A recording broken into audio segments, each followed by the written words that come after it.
Operation सिंदूर के बाद पाकिस्तान इतना तिलमिलाया हुआ है, इतना बौखलाया हुआ है कि उसने पुंछ में हमारे रिहायशी इलाकों पर ताबड़तोड़ गोलियां बरसाई हैं और वो तस्वीरें वाकई में हिलाकर रख देने वाली हैं। खून खौल जाएगा आपका। आपको बता दें कि पुंछ में हुए इस हमले में पाकिस्तान की ओर से की जा रही इस गोलीबारी में हमारा एक जवान शहीद हुआ है। लांस नायक दिनेश कुमार बलिदान हो गए हैं। वो 5 FD रेजिमेंट में तैनात थे। आपको बता दें कि व्हाइट नाइट कोर ने लांस नायक को श्रद्धांजलि देते हुए सोशल मीडिया पोस्ट में लिखा कि गोलीबारी में दिनेश कुमार बलिदान हो गए हैं। ये भी कहा गया कि पहलगाम हमले में मारे गए निर्दोष लोगों के परिवारों के साथ हम हमेशा खड़े हैं। इस गोलीबारी में 4 अन्य जवान भी घायल हुए हैं और देश की रक्षा में प्राण न्यौछावर करने वाले 30 साल के शहीद दिनेश कुमार शर्मा जम्मू कश्मीर के पुंछ राजौरी बॉर्डर पर तैनात थे। बलिदान देने वाले दिनेश की पत्नी सीमा पेशे से वकील हैं। वो इन दिनों गर्भवती हैं। बलिदानी दिनेश कुमार 5 भाइयों में सबसे बड़े थे और उनके 2 सगे भाई के अलावा 3 चचेरे भाई सेना में शामिल होकर देश की सेवा कर रहे हैं। भाई की शहादत पे गर्व है हमें, देश के काम आया।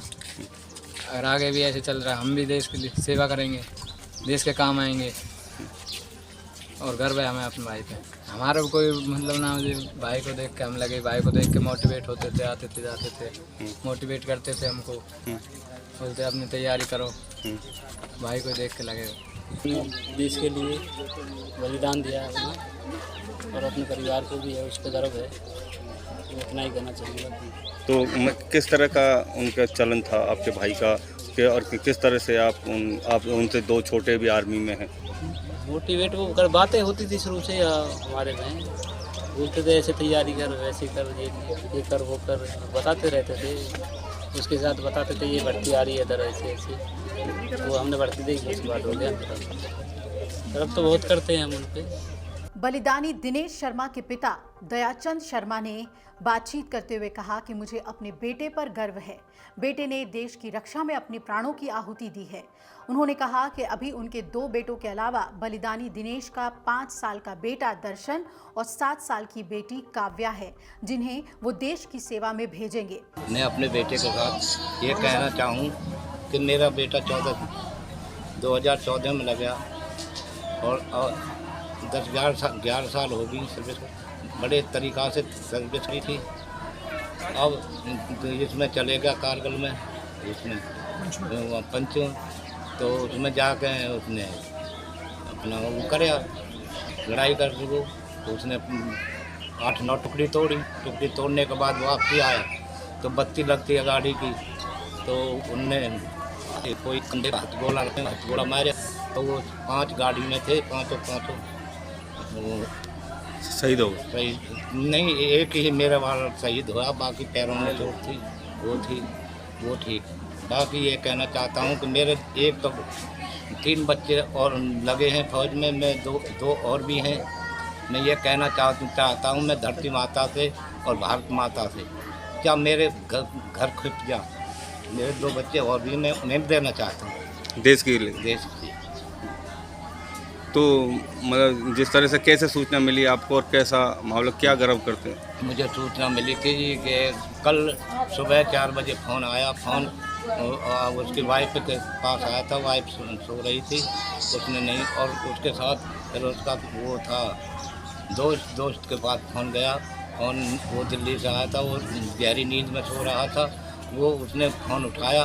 फ़ोन उठाते ही तो उसने कही कि हेलो, बड़े आवाज़ से जोर पड़ा, तो वो उसी टाइम खत्म हो गया।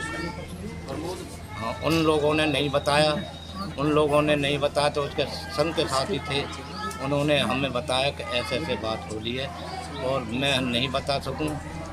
तो 4 बजे उनने फिर लास्ट में उनने क्लियर किया कि आपका बच्चा शहीद हो गया। तो कितने बच्चे हैं शहीद दिनेश पर? फौजी के बच्चे हैं जी, 1 लड़के 1 लड़का है, और गर्व से। पाकिस्तान अपने आतंकी ठिकानों पर हुई एयर स्ट्राइक से इस कदर बौखलाया हुआ है कि वो LOC पर लगातार सीज फायर का उल्लंघन करते हुए गोलीबारी कर रहा है, शेलिंग कर रहा है, मोर्टार दाग रहा है और निर्दोषों को निशाना बना रहा है। वो लगातार सीज फायर का उल्लंघन कर रहा है। हालांकि भारतीय सेना उसे मुंहतोड़ जवाब दे रही है। उरी सेक्टर में भी सीमा पार से लगातार गोलीबारी की गई है। सवाल यह है कि पाकिस्तान की अर्थव्यवस्था बुरी तरह से चरमराई हुई है, इसके बावजूद मोर्टार दागने के लिए उसके पास पैसे कहां से आ रहे हैं। बॉर्डर से सटे उरी के एक गांव के एक घर में मलबे से पाकिस्तान में बना एक मोर्टार मिला है, जिसे सीमा पार से दागा गया था। गोलीबारी की वजह से घर क्षतिग्रस्त है, घर की मोटी दीवारें तक टूट गई हैं और भारत ने पाकिस्तान में सिर्फ आतंकी ठिकानों को निशाना बनाया था, उसके सिविलियंस यानी नागरिकों को भी निशाना नहीं बनाया था और ना ही उसके सैन्य ठिकानों को निशाना बनाया था।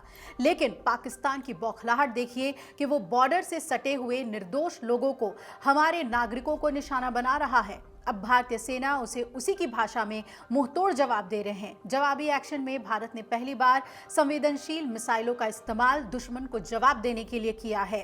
क्रूज मिसाइल्स, हैमर, एडवांस बम का इस्तेमाल दुश्मन को सबक सिखाने के लिए किया जा रहा है।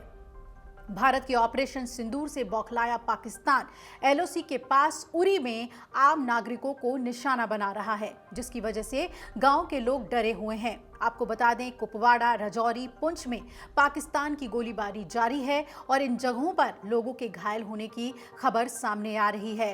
अभी तक 15 लोगों की मौत हो गई है, 40 से ज़्यादा घायल हैं और अब भारतीय सेना हर एहतियात बरत रही है।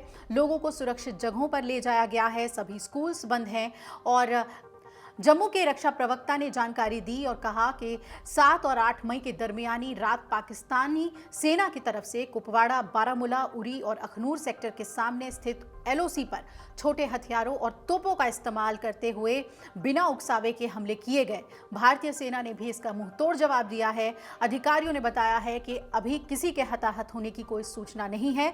अब पाकिस्तान को मुंहतोड़ जवाब दिया जाएगा और हमारे शहीद जवानों के खून का बदला लिया जाएगा। अगर आप ये वीडियो YouTube पर देख रहे हैं तो हमारे चैनल को सब्सक्राइब कर बेल आइकन दबाएं और Facebook पर देख रहे हैं तो हमारे पेज को लाइक करें। 8 मिलियन प्लस सब्सक्राइबर, आपके इस भरोसे के लिए बहुत धन्यवाद।